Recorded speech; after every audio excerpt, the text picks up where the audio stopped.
What up, guys? What's up?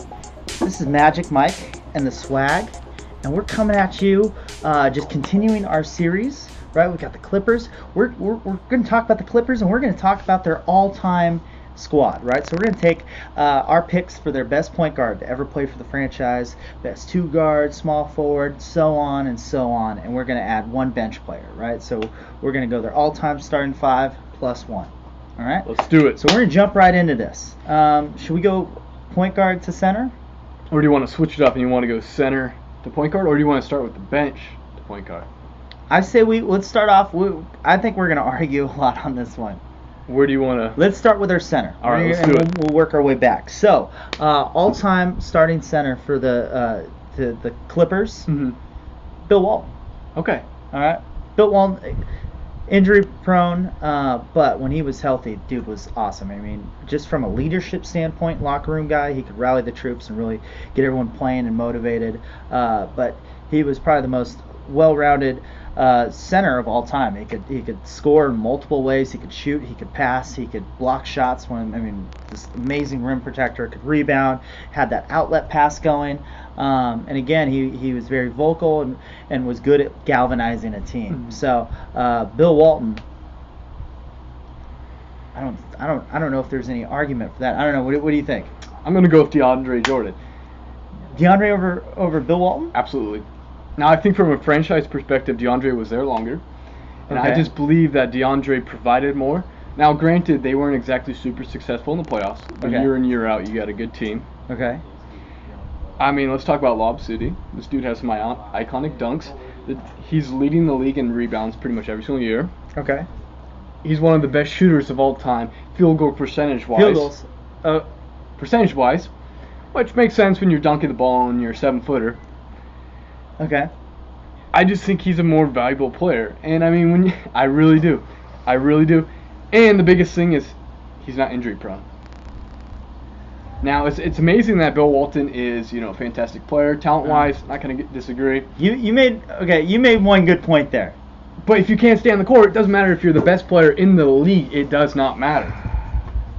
Our boy DeAndre stays on the court. I'll give you that. DeAndre has been there longer and was a huge defensive presence.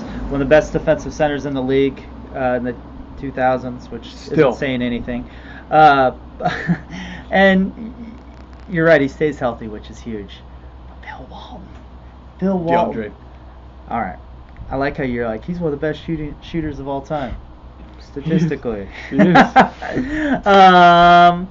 All right, we got Mike's team and we've got my team. We're gonna move this just a little bit. All right, here. then. But the next one's easy, right? Yeah. What were you gonna say about Bill Walton? I want to see this rebuttal. So.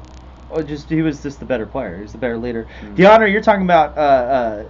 He was part of Lob City and blah, blah, blah. He was the third best player on a crappy team that could only get to the second round of the playoffs. And I'm a Clippers guy. I like the Clippers. I just think he was a good player. Okay. I really do, and I do still too. think I think he's a good player. I think he's a good player. And I don't think he's the best center to ever play for. He is. Clippers. All right, we're moving on. Moving on. He's you the got best your center list. for the worst LA team. Okay. Anyway, we're moving on. Agree to disagree. Absolutely. Power forward. Should we on count of three? Yeah. 1, 2, 3. Blake Griffin. Oh, whoa, wait. What? Oh, that's my bad. I'm sorry. I'm wearing a Griffin jersey. I can't do him like that. Yeah. All right. So we're going Blake. Yeah, absolutely. You scared me. I thought we were gonna have two separate lists for a second. Blake he was iconic, right? Fantastic. Just a dunk machine. Again, we talked about health with Bill Walton. Blake could stay on the court. But again, the later couple of years with the Clippers, the few games he would play for him, he did extend his jump shot out, and he could put the ball on the floor, and he's weird athletic, right? Super explosive. He wasn't smooth at all. He was just weird. Had that little turnaround like spin tornado hook shot that was terrible, but it would go in. Yeah. He was a stud when he could stay on the court. And again, he kind of changed the culture for the Clippers. because when he got there and he started being healthy, he was just really putting him on the map and really just super explosive, holding it down. So Blake Griffin, you're our guy. Yep. Right? Cool. All right. Sweet. So Blake Griffin, we're in agreement. He's our power forward, right? Whew. All right. I'm ready. Small forward. Randy Smith. Wait, what? Randy Smith. Who the hell So is Randy Smith? He's one of the OGs of the Clipper organization. Okay. This is when they were spanned from Buffalo to California. Okay. He's a multiple All-Star. I mean, he's not the biggest point per game, but from a franchise perspective, this guy brought some uniqueness, considering that it was in the beginning stages. And I feel like this is a position the Clippers aren't exactly super. They don't have a lot of depth in. Okay. Okay. So that's my Okay. small forward. Okay. I can't say anything about him because I've never heard of him. I like the research. You've been digging deep, man. I thought I was like prepared for this one. I was gonna go Lamar Odom. Okay. So because we're based out of California, Southern California. Growing up, I liked watching the Clippers more so than the Lakers. I liked Kobe and Shaq when they were together, and then they like split up. And I was like, man, screw the Lakers. If they're tired of winning, like I'm tired of watching them. So I started watching the Clippers, and they had like this super young squad that was like super fun to watch. Yeah. And it was led by Lamar Odom. Okay. And he was like their guy. This was before he, played on the Heat and then eventually onto the Lakers and was this great sixth man who helped him, win a championship in with the Lakers. But when he was with the Clippers, he was like the dude holding it down. And they had like all these like raspy players that were like really, really talented, but they're all like super one-dimensional. Like Corey Maggette was this amazing dunker, but couldn't shoot the ball. He was great at getting to the free throw line, but he wasn't the greatest shooter. But he was this highlight machine. Then they had Quentin Richardson, who was this amazing shooter. But that was it. And then they had Darius Miles, right, who was this great sixth man who was just this lanky, wiry guy who was just super athletic and super explosive, but he was just kind of like an energy hustle guy. They had all kinds of players. Marco Yarch, who was one of like the first, not first, but he was kind of like that second wave of European players and would do all these like crafty like Euro type steps. He had this one Euro step where he'd come and it wasn't like left to right as much as he would really accent like his two steps for the layup. And he had one where he'd take one huge step and then he would drag his other foot and the defender would just go flying past him and then he would just lay it up. It was dope, really dope. They had Andre Miller, who like OG player, like playing fairly recently, but like just he had an OG game, right? Wasn't very athletic, but he was just crafty and found ways to put the ball in the hoop and like got the job done. So anyway, that was like Odom held down that team. He was their guy. They later on got Elton Brand, who was like, I don't like him, but Odom to me, small forward.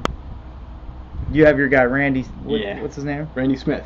All right, so again, he's got his team, I've got mine.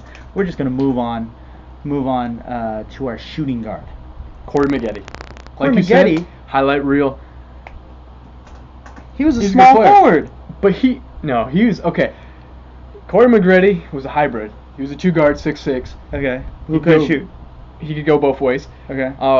Lamar Odom, we all know, is a better forward than he is a three. Right? Okay. But he had the ability to go both. Okay. Maggette, now I feel like this section I'm looking at it from a different perspective. Instead of actually looking at like, this is the best player, which I don't disagree that Corey Maggette is not like a fantastic two-guard for the Clippers. Okay. But he kind of ushered in the CP3, DeAndre, Griffin era. Like, the way they wanted to build their team brought those guys over. Okay. And you're a Clippers fan. Okay. They didn't have much success in the playoffs, and we know that. Uh-huh. But at the same time, every single year, you would get the Clippers, this is it. This is the year. Okay. That was before they had Maggette, though. That was before Maggette. No. But they had Maggette was a playoff guy team. Okay, but Maggette was before the CP3 kind of bridged that. Exactly. Okay. He was the transition period into that. Okay. And 2004, guy's averaging 22 points per game. Okay. Not bad. Yeah. He's a 2-guard. Somebody's We'll got take to him. score points for Exactly. him, right? Okay. I like just to compare our teams. So you've got DeAndre Jordan, who can only shoot from like 4 feet by the hoop. Most accurate shooter. One of the most. Right? You got Blake, who like he did extend his jump shot a little bit, but for the most part was scoring most of his points down by the hoop. You have Randy Smith, who I don't know anything about him, but played before there was a 3-point line, so probably shot from closer in towards the hoop. And you have Agretti, who can't shoot threes. All right, I'm just saying. We're going to stretch it out and, really torch you guys. My 2-guard is Ron Harper. Okay. The original stud of step. Okay. Right? Ron Harper, before he busted up his knee, was a rival to Jordan. Like, they were saying this guy was absolutely amazing. Dude, like, look up his highlights, because he's got some, like, just creative moves. You're just like, oh, what? Like, it's crazy. Again, they didn't have the greatest success in the 90s, but he was their dude. And so, like, you were talking about Agretti, like, kind of bringing in, like, the new era. Ron Harper was holding it down with the Clippers, with Danny Mann. All right, so we had some technical difficulties there, but we're back, and we're just going to continue right on where we left off. Let's do it. He liked Agretti at 2-guard. I liked Ron Harper as well as, So now we're just shifting into our point guard spot, right? Top point guard to ever play for the Clippers. Got to be Sam Cassell. Right? Sure. Yeah? No argument there? No, I prefer CP3, but, Here's my argument on CP3. I thought you were going to give me a little bit more energy, a little bit more effort. Struggle for that. Because I know you guys are all probably pissed at that. Right? Chris Paul, greatest, I don't know, being in LA and Clippers, and everyone talking about the Clippers, everyone is huge on Chris Paul, or they were when he was playing for the Clips. And they were just, he was the greatest point guard in the league by far, and blah, blah, blah, and he can't do any bad, blah, blah, blah, blah. First of all, he's injury prone, right? So, to you were saying Bill Walton shouldn't be on there. One of the reasons because of the injuries. Well, that's a different perspective to look at. But I mean, if we want to talk about this, Chris Paul was one of the best two-way guards, right? Okay. And I don't think we can discredit that. No. And what he did for the franchise was, I'll give you that. It was nice. It helped reshape the franchise, It was. and that combination between him, really Chauncey Billups kind of coming in and having that leadership thing, and then Blake, Griffin, and DeAndre. It was just like a perfect fusion of two really good passers and two really good athletic bigs that you could lob it up to. So don't want to discredit that, and not saying that Chris Paul wasn't a great player, because Chris Paul is a very, very good basketball player. But here's the problem with Chris Paul, other than the injuries. Very systematic, right? Which is huge, and because of that, like, his numbers are off the chart, right? He's efficient, and win shares and blah, blah, blah, blah. All the advanced analytics would suggest that Chris Paul is one of the greatest basketball players of all time. But here's the problem. Basketball transcends analytics at times, right? And absolutely. so deep in the game, when you need to systematically, if that's been working the whole game, but it's still a close game, you need to make some huge plays. Chris Paul can only score in 3 places, and players knew those spots, right? He had that little shot where he gets to about the free throw line, and he kind of does a little pullback, tries to float it up. Players started getting on him. Like Steph Curry, every time he plays him, he cuts that off. His jump shot wasn't that consistent for the longest time. It's getting better, but still, he just has to work really hard to get his shots off.